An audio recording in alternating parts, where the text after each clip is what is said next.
Good afternoon. Thank you for joining us today. Lethbridge youth workers say they aren't sure what the impact will be when Southern Alberta's only young offender centre is shut down in Calgary.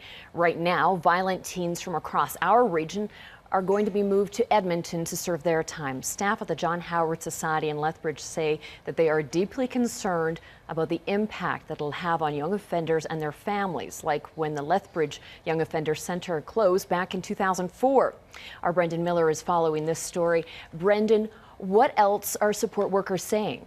Families who have had to travel from Lethbridge and Medicine Hat to Calgary will have to add an additional 300 kilometers to their trek. That means it will be more difficult for families to visit their loved ones. And I'm learning today that those family visits are crucial for those young offenders in their rehabilitation process. Youth, anyone that's incarcerated, just looks forward to those visits. They need that family support.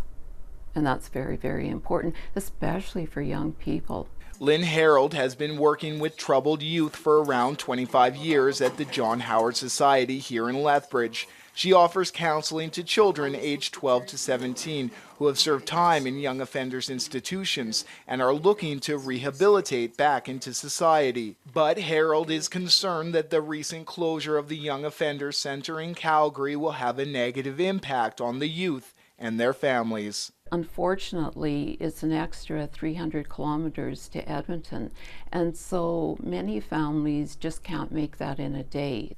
And what used to be a day trip for many families will now be an overnight visit to the capital. If they go to Edmonton, then they're with strangers and they may feel really cut off, and it may not be very valuable for, any sort of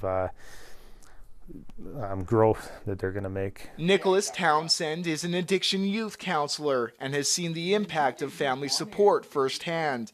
He says many of these youth have problems at home. Even youth that were having such difficulty with their family, you visit them after a weekend and, they're just bright, wow, I had a visit from my entire family this week and, we talked about this, and they actually start really communicating. So if you start having them placed in Edmonton, when they come home, if they haven't had many visits, I don't really think the communication is going to be very effective. Townsend says it's a crucial development time for many of these youth and that family support is vital to their recovery. If they're not able to visit, because that's a far away and not everybody's going to be able to, you're not going to be able to do that on a regular basis, or, well, they're not going to want me back, that sort of thing. Whereas if they're having regular contact, they can see, wow, I really miss having them around. And they won't get the support from the families that they need. For many convicted youth, their lawyers are based in Calgary. Now they will have to seek legal advice over the phone or Skype. The lawyer becomes the lifeline for many of these young people. And so in the information that I read, many lawyers have said that they will not be making that trip to Edmonton. The center will no longer offer rehab services or house young offenders awaiting trial or serving sentences.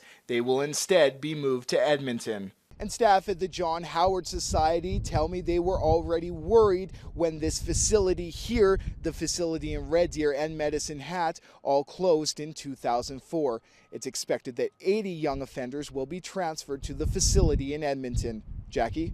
All right, thank you, Brendan.